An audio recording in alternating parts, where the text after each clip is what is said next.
This is how much I learned in 1 year of special education. And this is how much work I have. See the difference? It doesn't quite add up.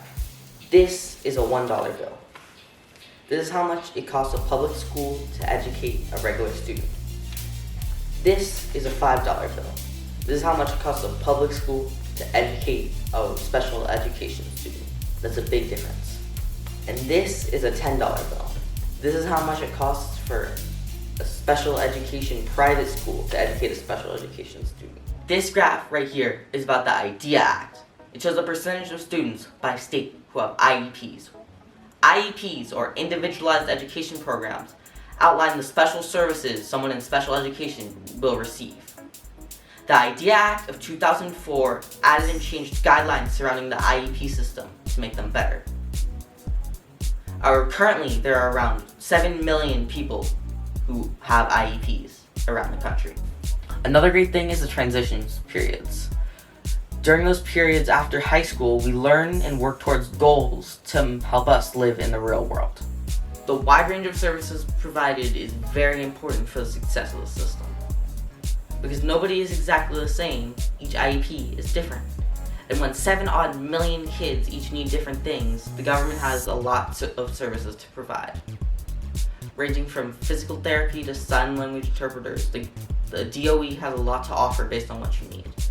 When they don't have any internal providers, they also can contract outside providers in order to get you exactly what you need. One more key thing. In our special education system, students are placed into the least restrictive environment, or LRE, that they can handle.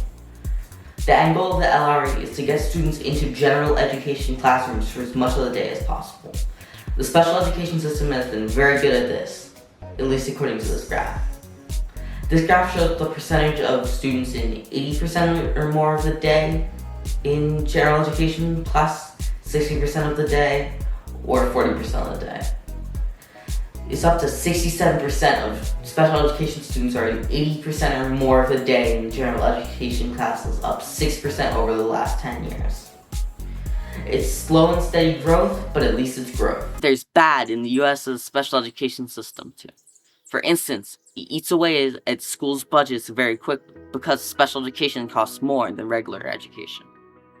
Special education is also underfunded by IDEA, to the point where schools are having to cut corners just about everywhere in order to need special education. This is a baseball. It's the norm for throwing sports in America. You know what it does? It'll move straight, you can throw it hard, and it's like regular education. This is a blitzball. You don't know what it is, you don't know what it does. It looks a bit funky, but it's still a ball that you throw. Baseball and blitzball, they're very similar sports. Baseball's regular education and blitzball's special education. That's just the difference between them. As I said in the intro, the amount of work that is absorbed and learned in all schools is very low, and that includes special education schools too.